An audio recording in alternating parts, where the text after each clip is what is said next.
If you'd like to get involved with Shoreditch Radio, or if you run any local projects or events, please contact us at info@shoreditchradio.co.uk. Esky boy, don't know. Out to all my people. Hello, we're Beamer. Hi, this is Dean from Lois and the Love. This is Roman from Brydon. I am Adam Farsick. I'm Orlando from the Maccabees. I am Colin Peters. I'm Lewis from Chapel Club. Hi, this is Guy from Zulu Winter. Hello, this is Carl Barat.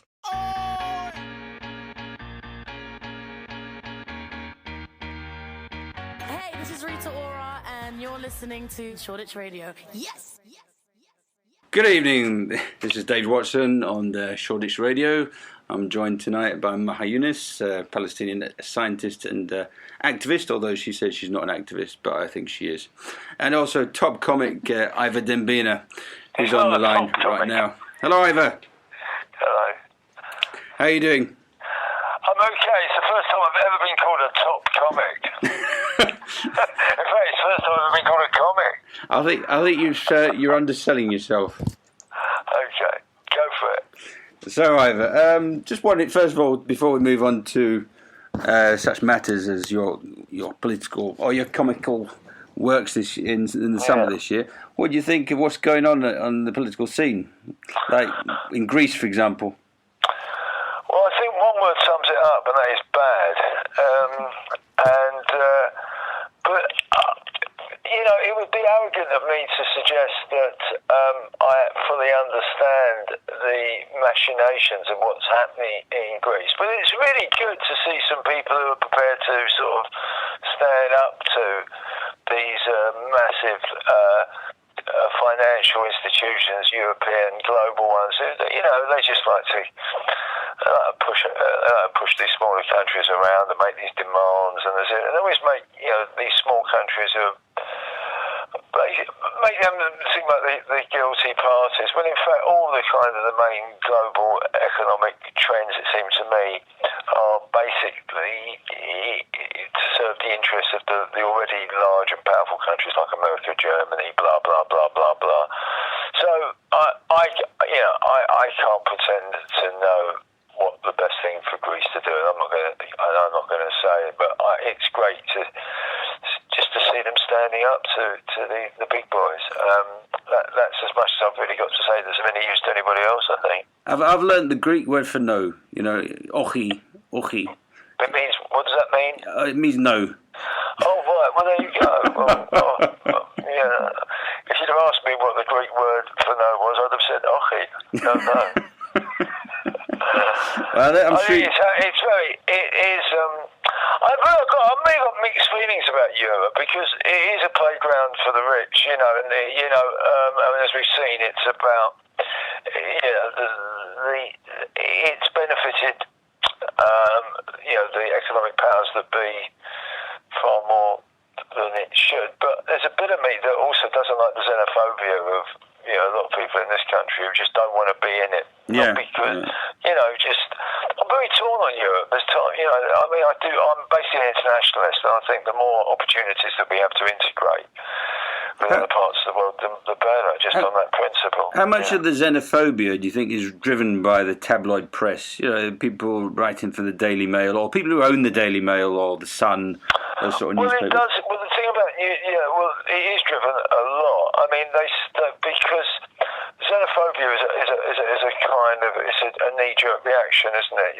It's based upon fear. It's fear of the outsider. Things are going bad here. It must be the outsider's fault, whether it's immigrants, asylum seekers, Muslims, terrorists, Jews, aliens, Greeks, people jumping on lorries in Calais. It's all their fault. In a way, I kind of think it's a human reaction, and it's a thing which you kind of go. I do it myself when I'm in fear myself. I immediately blame other people, and I want to strike back. I get hostile. I think it's a human response, but I think it's fair enough to acknowledge that. But what these characters do who run these newspapers is they know this, and they stoke it up, and they sell their newspapers. It's in their interest that these fears get promoted, because people like reading about their own fears. In places like the Daily Mail and all these characters. They do it for profit, not because they really care. Yeah. Well, so speaking of the Daily Mail, I mean, obviously they support Cameron's government and so forth. Yeah, sure. Any thoughts on Cameron's latest government? Well, I did. I'm really sorry I voted for them. Well, what do you know? Well, I don't believe you voted for them. To talk about the Labour Party. Actually, that was my next question. Sorry. Rationally, I think I was very disappointed in Labour's performance because, a bit like Greece. I mean, in a way, they are inspirational. I just think that's how Labour should be. I think you should stick up where you believe in. If I had the choice of voting for Cameron or a watered-down version of Cameron, I'd vote for Cameron, and I think that's what people did. I just don't think, the Labour Party, it tries to imitate its opponents, and I think and that makes them look very weak. And I think at an election, above all, I think people vote for leadership. I don't think they vote for ideologies, and I just think the Labour doesn't know what colour trousers it's got on at the moment. And I'm not surprised it got devastated. Really. Is that a veiled critique of Ed Miliband then? I felt kind of sorry for Miliband, actually. He did his best, didn't he? I quite like Miliband. I think he really wanted to stick to those socialist ideas that he was in possession of, but I just think he just gave in to the spin doctors, That's my sense. I don't envy him. It's an impossible thing. It must be a dreadful thing to be a Labour leader, particularly if you've got some left-wing thoughts, because people will tell you, well, if you say that, you're going to lose votes, So who do you think they should choose for the next leader? I've no idea. I know. Well, if it was me, it'd be Joe Corbett because he's got a bit of principles. He's got a bit of guts, and he'll say what he thinks. Yeah. If you're going to go for it, go for it. I mean, look what happened. Look what happened to the Liberal Democrats. They tried to play it both ways, and they just got wiped out. Yeah. I think, without sounding kind of xenophobic or nationalistic myself, I think one quality that British people as a culture we can spot leaders, and we want to see, Labour have been elected in the past, it's not like it's impossible, it's not that socialistic ideas are completely alien from the British people, it's just, they just look at who is the most who's got who is most likely to say what they're going to do and do it. I don't mind saying this, and I'll probably be shot by my left-wing friends. I mean, the reason why Thatcher won so no one. I'm for those. I know I sound like a young man, but I'm in fact 64. Oh, goodness me. But I lived through those dreadful periods where Thatcher kept getting elected. And my impression of what was going on around me was that people didn't like Thatcher. No one ever said, even her most ardent political supporters never said, "Oh, I really like Maggie, she's nice." I remember Nicholas Winterton did. He broke down in tears when she resigned. Oh, did he? On the radio, you could hear him crying. Why did they pay him to do that? I didn't mean that. Don't sue me, wasn't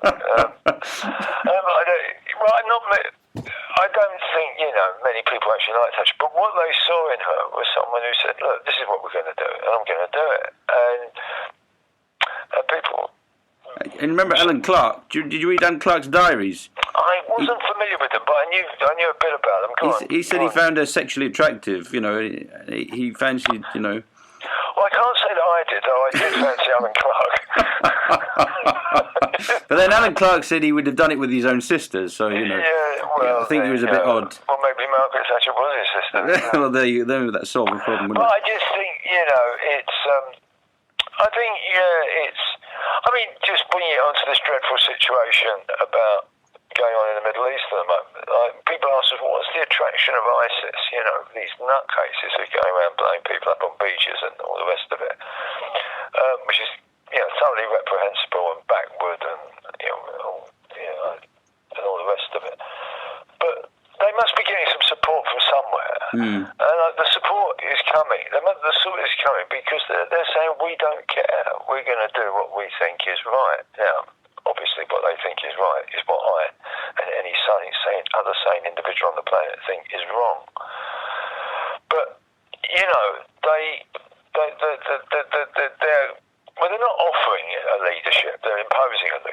which is slightly different. But this is the way political fighting is done these days. It's about who will offer the best leadership. Now, whether that's a good thing or a bad thing is for others to debate, but I think that's the way it works. Did you see that you're talking in the Middle East and stuff? Are you paying much attention to what's going on in Israel and Palestine? Well, I think it's very interesting at the moment because what I'm hearing is, I've always taken the view that the Israeli leadership and Hamas are best friends, actually. I've always taken that view for a long time because I think they serve each other's purposes quite well. I think, Hamas's antics in Gaza provide a useful distraction for Israel, whose main eye is on the West Bank, which is what they want to get hold of and keep. So, every time there's a conflagration in Gaza, this fits perfectly into Israel's agenda of saying, that you can't trust these Palestinians, look at what they do, this, that and the other. And meanwhile, every minute of the day as we're talking now, they're putting down more settlements, they're stealing more land, they're imposing more racism and so on and so forth. And meanwhile, Hamas is, again imposing, although it was elected, fair enough, but it's trying to, maintain some kind of, what I'd regard a very highly reactionary, backward-looking ideology and so on and so forth. The thing is that's quite interesting at the moment is that Hamas and Israel are equally worried about Islamic State because Israel can see that these guys mean business and are very, very dangerous. And Hamas equally fear them that ISIS might come in and take over there in some form or other. So I think, what I'm hearing is, and makes perfect sense to me, that I think Hamas and Israel are probably talking to each other a lot at the moment because it's in their mutual interest to sort these nutcases out. I'm not sure if they're really talking to each other. I think if you look clearly or closely onto what the Islamic State has been saying, in fact, they haven't imposed any threats on Israel so far in any of the statements they've made. Like we used to hear from Taliban and Iran, the imminent dangers that that Israel always say that it's coming from them. But the Islamic State recently declared that they want to wipe out Hamas and get rid of Hamas in Gaza, which was quite an interesting threat. And they sort of target all these minor groups of Christians and Shia, which is the other Islamic sect there is in the Middle East. Well, they may have not have directly threatened Israel publicly and all, or as you say, I doubt if Israel's their favourite country, though. To be honest, I don't think that's where Islamic State go for their holidays. But I make the general point that it's in the mutual interest of Hamas and the Zionist leadership to, at the very least, keep an eye on these people. At the very least. Still on the subject of Palestine, Israel, what do you think of the recent? I don't know if you've signed it even. Of the recent UK. Forgive me. In case your listeners don't know, we're on a telephone. So if you could just speak a little bit more loudly and a bit more slowly, because the line isn't that brilliant, I'd appreciate it. I was just wondering what did you think of the recent petition submitted by? I don't know if you've signed it. The petition submitted by the UK actors and directors and filmmakers and architects to impose immediate sanctions on Israel, asking the government to impose sanctions. And where do you stand on the BDS movement? Right. Well, firstly, I've signed the cultural boycott. I've signed I've declined, which is to decline professional invitations to go and perform and all the rest of it in Israel.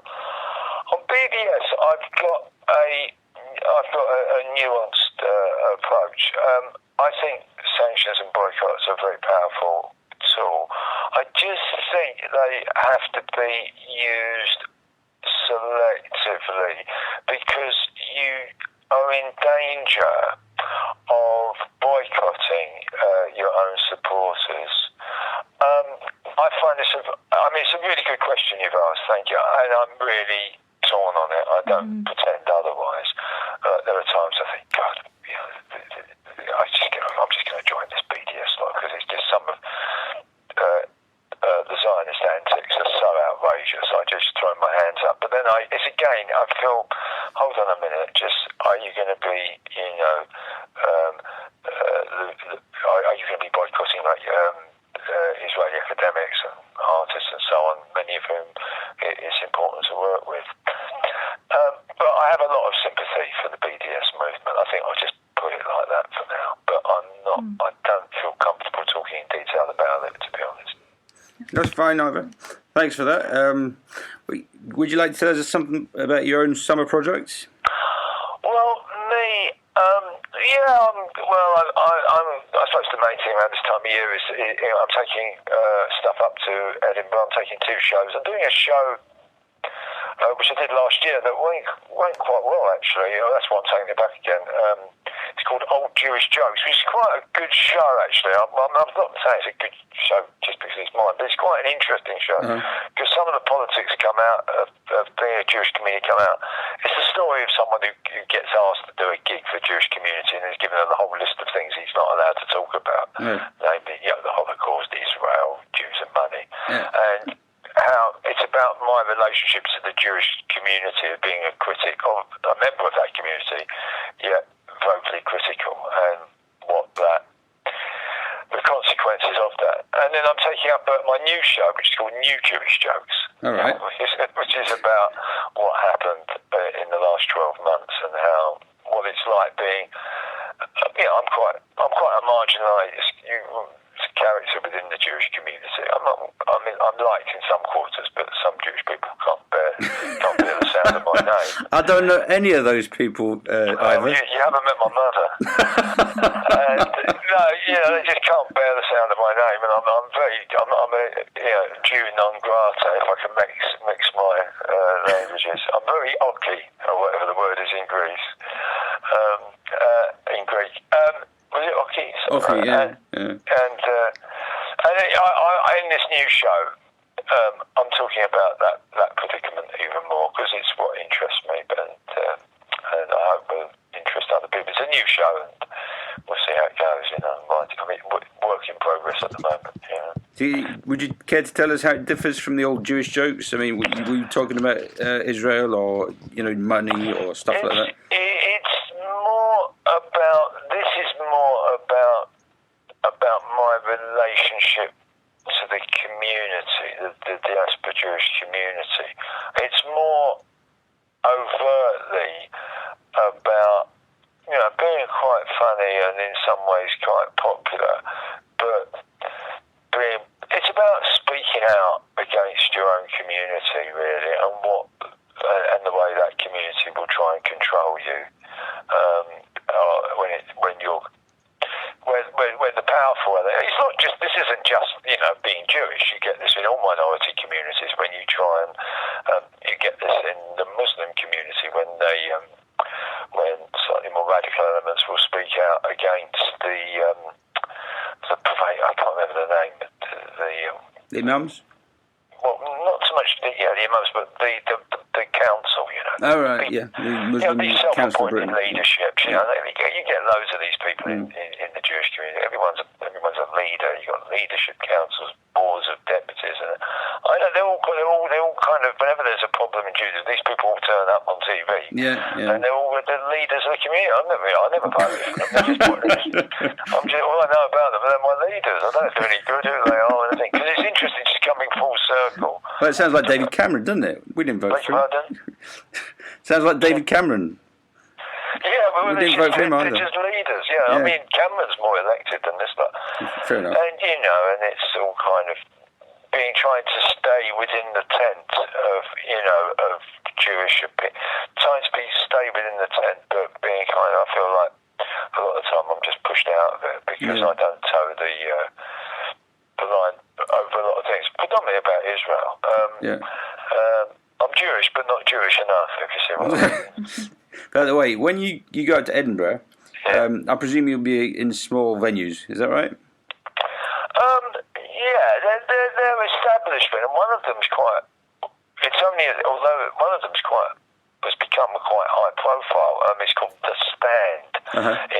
that's quite well known. I'm not in it has loads of different rooms, all different sizes, but I'll be in relatively small, under 100 seater, that's for sure. The reason I ask is because the last time I saw you, I didn't get a chance to talk to you, but you were doing an NUT sort of benefit gig.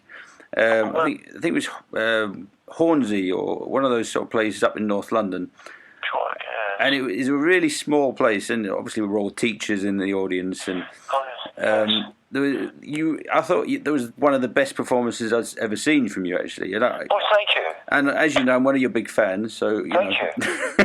And it was really good because you had a bit of banter. You were sort of taking the mick out of one of the audience, and it's something that I haven't seen you often do.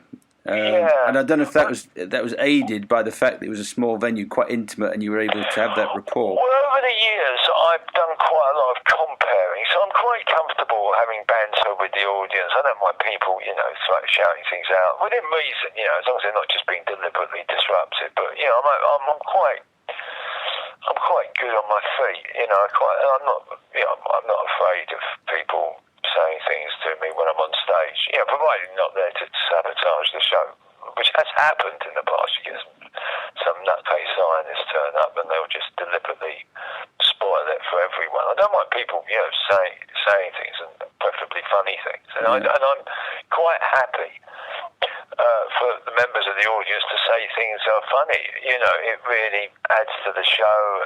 I'm not precious, or I'm not looking for a prima donna-ish or anything like that. So I've got quite an open attitude, provided people are just joining in on the show. In fact, most comedians are like that. People who don't do comedy go, "Oh, what's it like when you get heckled? That must be terrible." The very opposite is true. Most comedians like hecklers, providing they're trying to be funny and join in. They enjoy it.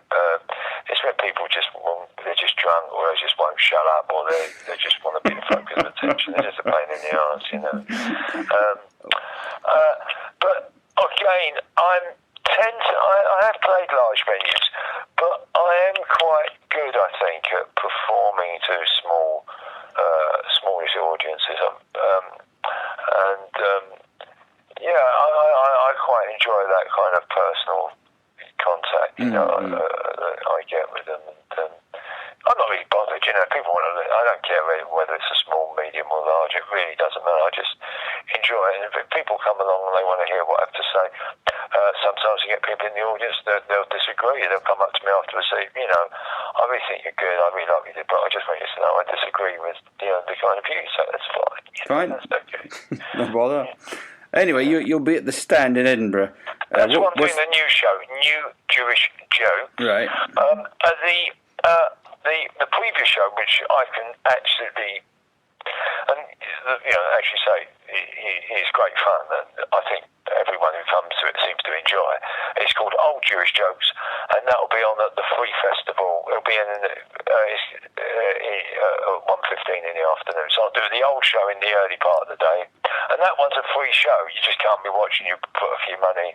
Okay. What dates? More or less August. I think most of August. I think 6th of August I open both shows. Runs for about 3 weeks. And, very good. Yeah, if you're up there, come up and say hello. Saw you.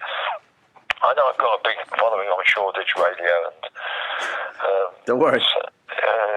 Really, just if people come, if they've heard this, or if they want to write to me and ask me more about my show, they can always email the 5 million internet. Yeah. And if you hate what I've said, say so. And if you like what I've said, say so. It's www.thinkbeforeyoulaugh.com, isn't it?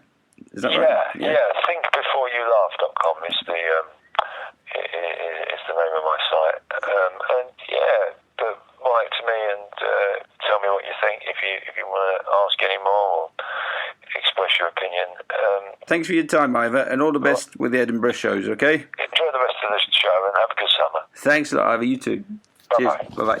And that was Ivor Dembina, top comic, and he'll be at the Edinburgh Fringe Festival, August the 6th, at a venue called The Stand.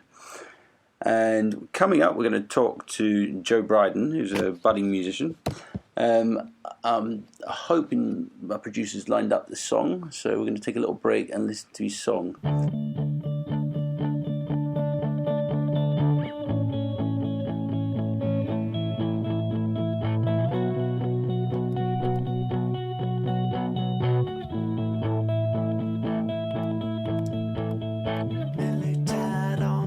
a man's, you told me, but maybe I just need someone to hold me. What's the difference of Latin and holy seduction?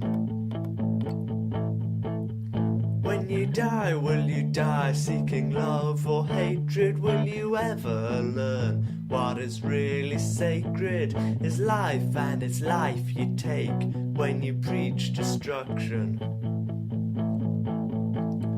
You're a broken bard, a crooked poet, mate. Have I got some straight words for you? It's time to raise the dead you left. It's time to seek forgiveness and start anew. Will you lay neath the tap seeking holy water? Will you crawl over glass to a blind man's altar? Will you stand on your brother's face for your own salvation? Will you stone God's servant cause you don't believe him? Will you cut him, rape him, then deceive him? Will you teach him that he's the fault in the Lord's creation? You're a broken bard, a crooked poet, mate. Have I got some straight words for you? It's time to raise the dead you left. It's time to seek forgiveness and start anew.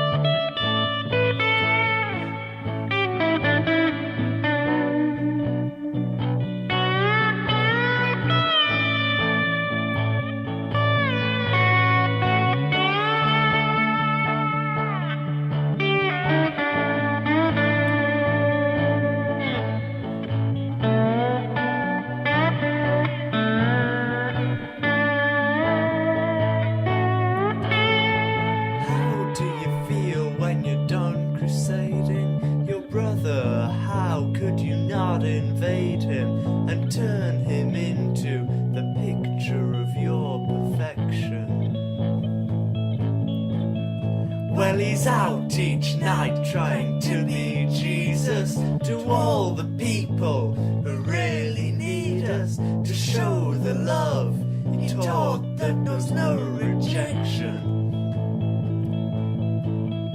You're a broken bard, a crooked poet, mate. Have I got some straight words for you? It's time to raise the dead you left. It's time to seek forgiveness and start anew.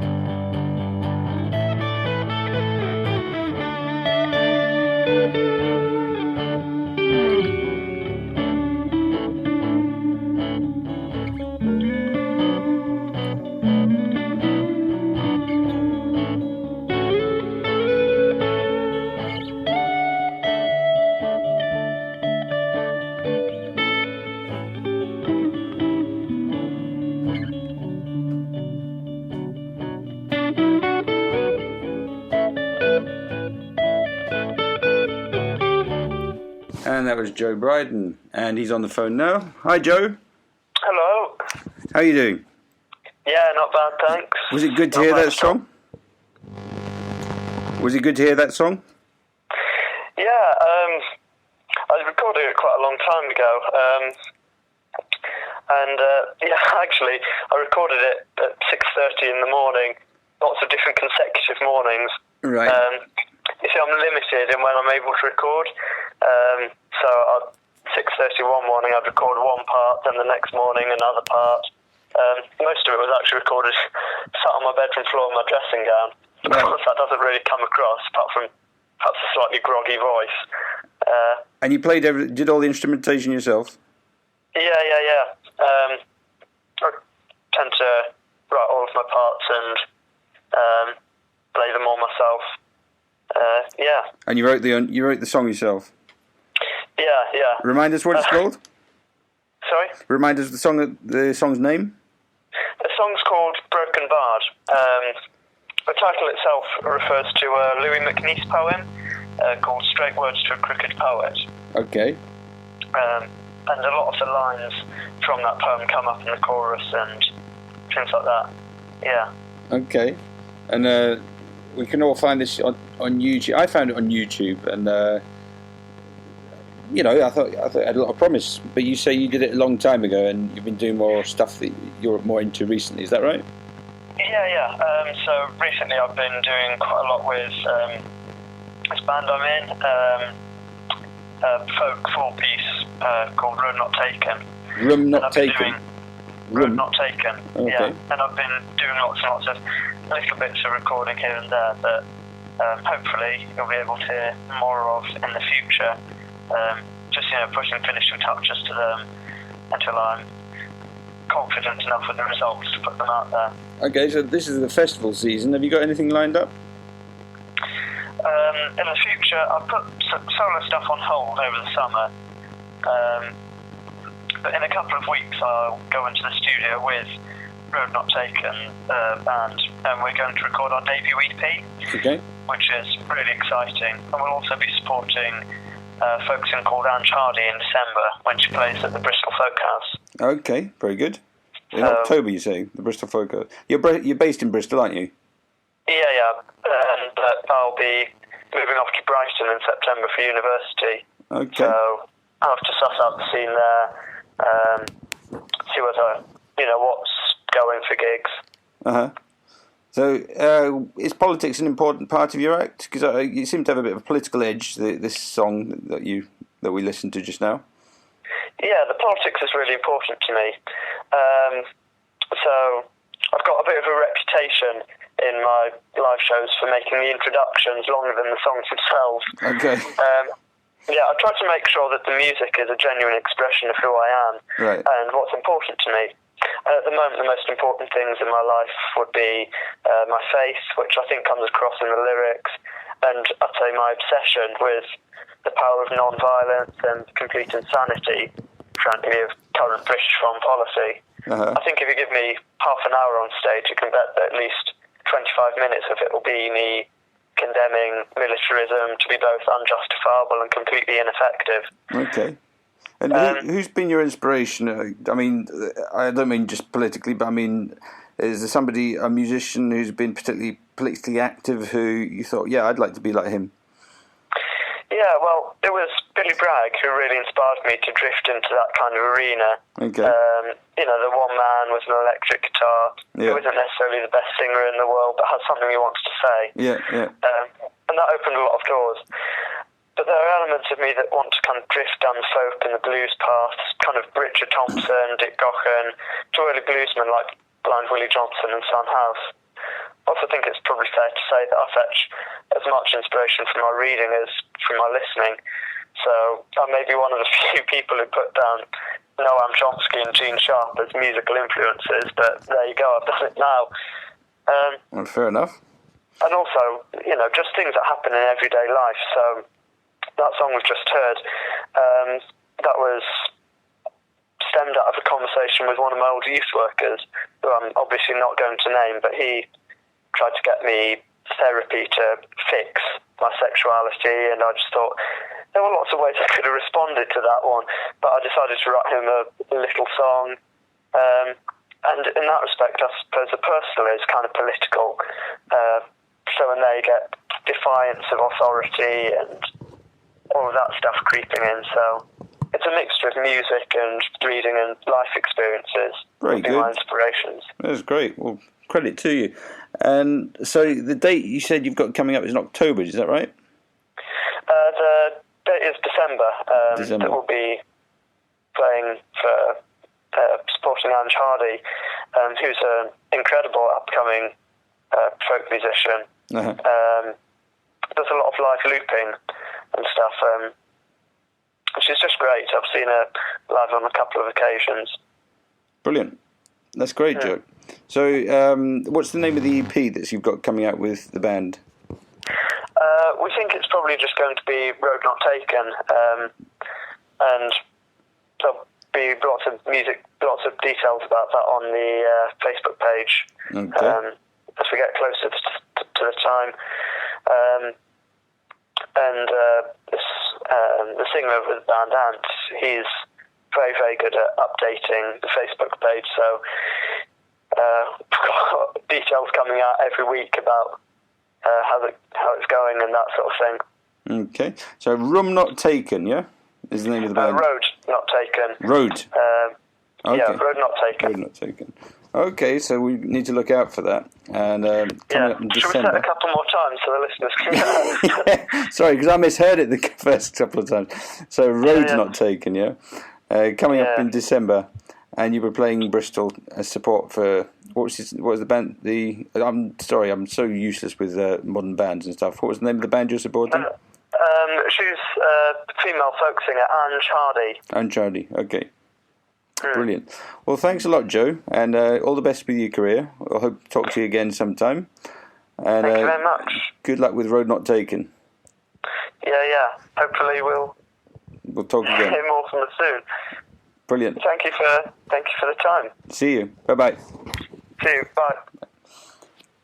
And that was Joe Brydon, budding musician and guitarist and vocalist with the band Road Not Taken.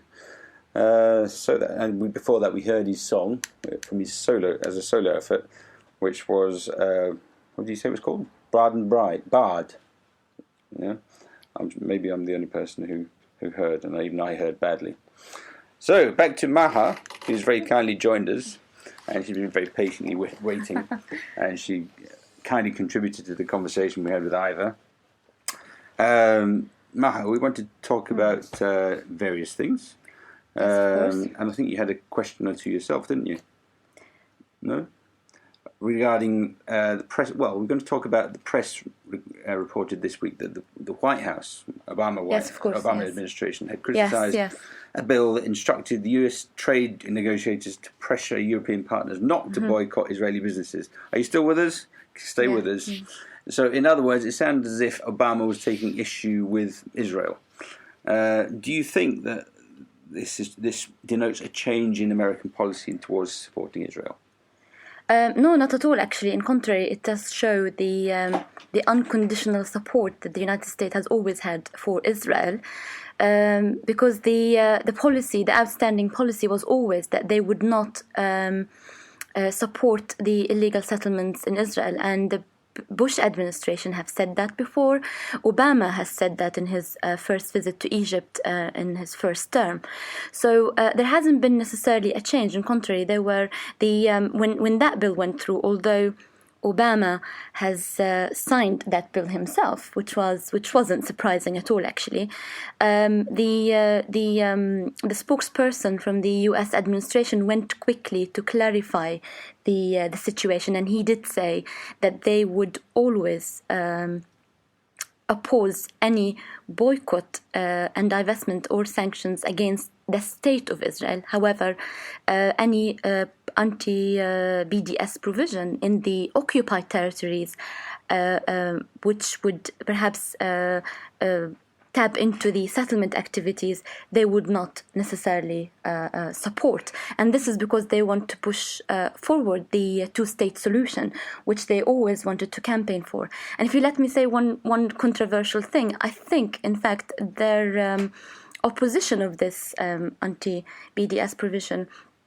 is that clearly they don't want to acknowledge that there is an apartheid, there is a problem in there, because by acknowledging this, you are opening a can of worms on what Israelis are actually doing on the ground. And what do you think they are actually doing? What is it that Americans are afraid of acknowledging?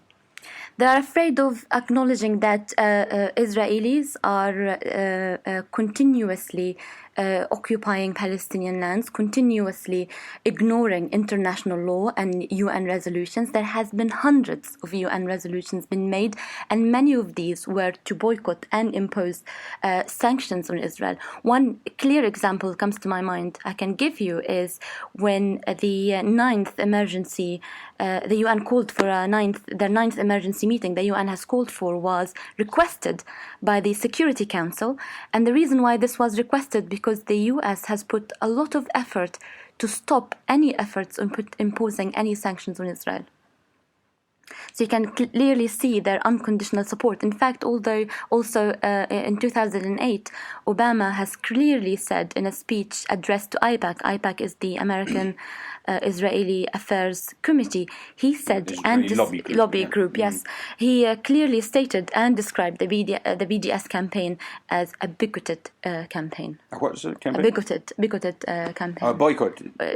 Bigoted. Bigoted, yes, right, sorry, okay. Bigoted. So in other words, translation. He's yes, accusing the BDS campaign of kind of tacit racism, in other words. Yes, and this is quite an interesting turn that they always take and try in their unconditional support of Israel. Mm-hmm. And would you say that is there a danger in people, the general public at large, perceiving the sort of sanctions against Israel? There's a possibility that the public at large might think that is a racist thing. They might think it's anti-Semitic. Yes, it is, because it's the danger in that is that we are camouflaging what is really happening on the ground. That is the continuous Israeli occupation of Palestine, the continuous killing of civilians. I mean, last week only, the Palestinians buried a 17-year-old teenager that was sprayed with bullets by the Israelis. And I dare you, if any media outlet has actually, here in the UK, has actually reported on this. And this is just a simple example. Another example that I would give you is how anybody on earth would support a state, a government, an IDF, an army force that would go and detain children under the age of 15. And this happens on continuous basis. More than 209 children under the age of 15 are detained in the IDF by the Israeli Defense Force as political prisoners. I mean, just last week, there were videos that went spiral on Facebook showing the detaining of two 10-year-old boys. And how would you accept that? So if we perceive any criticism of Israel as anti-Semitic, is very dangerous, because we will allow everything that happens in the background and the violations that Israel continue to commit against the Palestinian people to continue. What would you say to people who say, well, why are you picking on Israel? You know, human rights record in, for example, Iran is much worse. Why are we picking on? Why shouldn't we pick on Iran? Or Saudi Arabia, where human rights are much worse? That's a very good question. I personally myself boycott any products that comes from Saudi Arabia, and mind you, there are many in this country, a lot of products. But why we pick on Israel? Because there is a treaty, an economic treaty between the UK and Israel. Many companies in the UK, like banks, invest in arms that are used by the Israeli army against the Palestinian people. So there is a moral and ethical question here that we should address. Do you want to contribute? Do you want your government, do you want your tax money to go to a state and invest in money that is used to arm Israel, used in weapons that is used to kill civilians and demolish houses illegally and build illegal settlements and contribute to an illegal occupation? That's the question. There is no such treaty between the UK and Iran, for example. So speaking of the Middle East and possible threats, other people might say, well, actually, there's far more of a threat from Islamic State, or whatever they call themselves at the moment. And maybe we should just let's talk a little bit about this organisation called Islamic State. David Cameron this week criticised the BBC for saying that they shouldn't be called Islamic State as they're not Islamic. Or he suggested they be referred to as so-called Islamic State or ISIL. Do you think he has a point? Can I laugh to answer this question? Go ahead. It's a satirical debate that Cameron has created, and this is to show his very little and simplistic views of what extremism is, in reducing a crisis that is the Islamic State, Daesh or ISIL, whatever you want to call it, into a linguistic crisis. And his response to the recent events is to unleash a debate whether BBC should what the editors of the BBC should call ISIS or not, is a way that showing how weak he is in forming a proper and coming up with a proper foreign policy to tackle a situation that was created by a war he voted for. So that's my view on it. Actually, I will give you another example. I've read a beautiful article written by, I've never read anything else by her actually before, by Marian Hyde on The Guardian on the subject on Friday. And she says, she describes it in a beautiful way. She said that what Cameron is creating here is the political equivalent of a little boy being given a toy. He's so confused by this toy that he is distracted and goes away and play with the box. We are so worried about the aesthetics and the what this box, this ISIS comes in with, rather than actually addressing and asking more imminent questions. Who is supporting ISIS? Where is the money coming from? Why can't we stop all those people who give them arms? Because obviously the arms comes from somewhere. Where does it come from? Have you got any idea? I don't have any idea, actually. I have no answer to the question. The question should be addressed to the governments who know about this, who have huge departments of intelligence who could investigate this and put their hands on it. I believe military or intelligence sources have said that most of it comes from private investors in Saudi Arabia. Yes. Do you find that quite probable? Yes, because the ideology, the Islamic ideology that Saudi Arabia possesses is the Wahhabi ideology, and it is the exact same ideology that Islamic State actually runs by. So I don't see or find that surprising at all. And in fact, if our governments in the UK, Europe, the Americans are honest governments, they would investigate this and they would put sanctions on Saudi Arabia and stop their economic trading with Saudi Arabia. But obviously not, because the interest in the Islamic State and provoking questions like this are really to go into a different spectrum, which is to support another war in that region. Why don't you think they will ask those questions? Sorry? Why don't you think the British and the American governments will ask those sort of questions of Saudi Arabia? How do you call the status? The questions of funding, as to whether Saudi Arabian donors are actually funding ISIS or ISIL, whatever you call them. I guess because Saudi Arabia serves a big interest in the region for the West, the US, and Europe. I mean, I don't know much about the petrol industry, but there is obviously many economic treaties and trades made between the Saudis and the US and the EU, and you don't really want to disturb these investments. Do you think there's actually maybe complicity with the Saudi government funding ISIS? Do you think that's a possibility? It is a possibility because a lot of the investors in Saudi Arabia are investments and businesses run in Saudi Arabia are run by the royal family. So I wouldn't see any doubt in this. Do you think there's any you think the Saudi government talks to Israel on the quiet? Officially, they don't recognise the state of Israel, but do you think they talk to each other? It's funny you mentioned this. I've just seen an article today that the Saudi prince, Faisal, he just made a statement saying that Arab countries should start speaking to the Jewish nation of Israel, and we should stop being so, or they should stop being so anti-Israel. He just said that today. Okay. So I think they do talk, but maybe not publicly, because publicly, obviously, the issue is viewed as an issue of religion between Islam and Judaism, and Judaism, which is completely wrong. But because it's viewed from the outlet like this, obviously, public relations would not allow such discussions. But I was completely surprised by the statement that was made today by the Saudi prince. You don't see it as a conflict between religions. How do you see it? How do you see the conflict between Israel and Palestinians? It's a question of land and control and power. The Israelis want to grab all the land. They want the land and they don't want the people.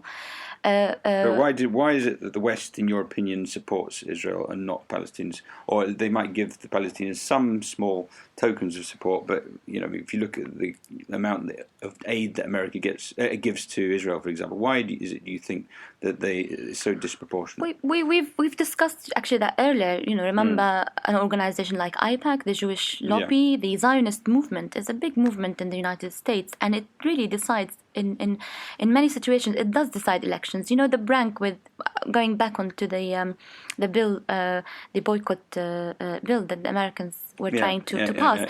Some see it as actually a prank done by the Democrats because it was passed by the Democrats. And this is because of the recent clashes that Netanyahu had with, or Obama had with Netanyahu. Yeah. And Hillary Clinton continues publicly to say that she wants to be a better friend to Israel. Yeah, and I think this is the prank to win the Jewish lobby, the I will take it back, the Zionist lobby in America, because there is a huge impact. They have a huge impact on the results and the outcome of the American elections. Yeah. I mean, I think you're right to say Zionist lobby as opposed to Jewish lobby. Yes, sorry, I take it back. I mean Zionist as Ivor lobby. was saying, there's many Jews like him who don't support the Zionist agenda. Exactly. But interesting, I mean, what you're saying about the fight in Saudi Arabia, whether there's going to be some sort of rapprochement between Saudi Arabia and Israel, that would possibly be a game changer, don't you think? Do you actually see some sort of peace treaty taking place there? Well, they do have one. I mean, the Saudis are on peace with Israel. The Egyptians too. But they don't recognize the Jordanians Israel. are. Well, that's a different matter because whereas Jordan and Egypt do. Jordan and Egypt both have peace treaties with Israel. Yes, that's true. So I think they will maybe recognize Israel, but whether a public recognition would change what's on the ground, I doubt it, because what's on the ground still is the same. They are a supporter. They do support Israel, and they always did. The Jordanians did. The Egyptians did. When any conflict starts in Palestine, when I say any conflict, I mean as in publicly reported conflict, like the one that happened in Gaza last year. The Egyptians were the first to close the borders to the Palestinians in Gaza. The Jordanians did exactly the same. And on the Red Sea borders with Jordan, there was an increased presence of Saudi soldiers around that region, trying to prevent any people trying to get into Israel. So there is underground, there is dialogues and communication with Israel, no doubt, but it is interesting that they're now trying to make it public. Well, how will it end? Who knows? We will revisit this topic, no doubt, and I'd like Maha to come back at some point in the future again. In 2 weeks' time, though, we'll have Garth Hewitt, who's a musician and author. He's been to Palestine himself and Israel, and he's written some stuff on his experiences there. So I look forward to having conversations with him in 2 weeks' time. But for tonight, I will say thank you to our guests Maha Younes and Ivor Dembina, and also Joe Brydon. And also thank you to our producer Delroy. You've done a fantastic job as usual. I've been David Watson, and I'll see you again in 2 weeks' time. Thank you very much. Good night. If you'd like to get involved with Shoreditch Radio, or if you run any local projects or events, please contact us at info@shoreditchradio.co.uk. Esky boy. Don't know. Out to all my people. Hello, we're Themebot. Hi, this is Dean from Lois and the Love. This is Roman from Brydon. I am Adam Farsick. I'm Orlando from the Maccabees. I am Colin Peters. I'm Lewis from Chapel Club. Hi, this is Guy from Zulu Winter. Hello, this is Carl Barat.